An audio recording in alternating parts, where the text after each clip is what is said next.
I set 7 alarms, and my brain personally vetoed all 7. At 6 a.m., I slapped the snooze button so hard I nearly launched my phone into another time zone. Then began the negotiation. 5 more minutes. You said that 6 times. Fine. 10 minutes, and I'll become a better person. My brain presented no evidence. Suddenly, I woke in genuine terror. Monday. I'm late. My life is over.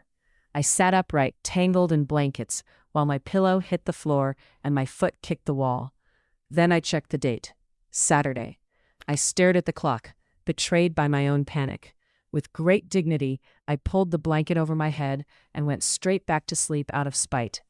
Tonight, I'll set 8 alarms. This time will be different. Autocorrect just ended a 12-year friendship in 4 words. I typed, "I'll bring the snacks," but my phone replaced snacks with something so offensive it should require a court hearing. I hit send before my brain caught up. Then came the slow-motion horror. Message delivered, friendship endangered, soul leaving body. I immediately typed, "Autocorrect" in all caps, as if shouting at my keyboard could summon a repair crew. It didn't. My friend replied with 1 question mark, somehow louder than an alarm. I launched into a frantic apology, explaining snacks, technology, and my innocent character. Finally, I typed the next message with painful care. "I am bringing normal snacks." Send. Autocorrect changed normal to the same illegal word. At that point, I threw the phone into a pillow and accepted exile. I said, 5 more minutes, at 11 p.m., and I have now personally witnessed the sunrise. It started with 1 harmless video. Then the algorithm studied my soul and served increasingly unhinged content with terrifying precision. At 2 a.m., I watched a raccoon open a bank account. At 3 a.m., I learned how elevators feel about Mondays.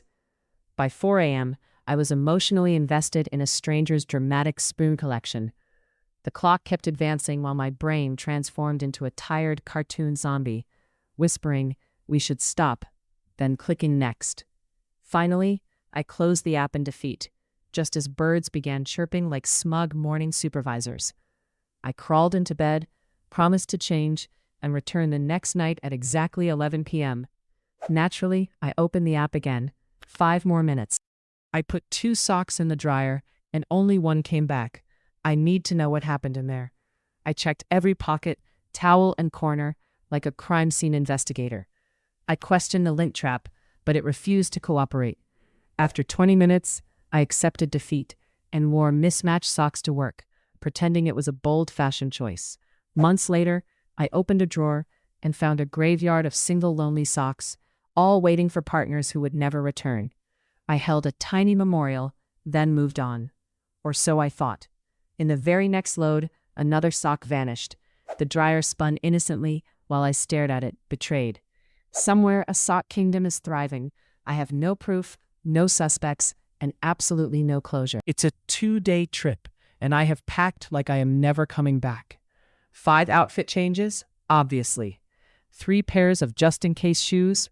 Essential. A first aid kit? What if I trip, get a headache, and encounter a bee at the same time? My suitcase became a stuffed monster. I sat on it, bounced twice, and body slammed a zipper shut, while my clothes launched across the room. At the hotel, I opened it and discovered 1 shirt on top. I wore that outfit the entire trip.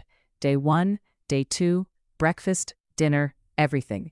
When I returned, the suitcase still contained every emergency outfit. Did I learn my lesson? Absolutely not.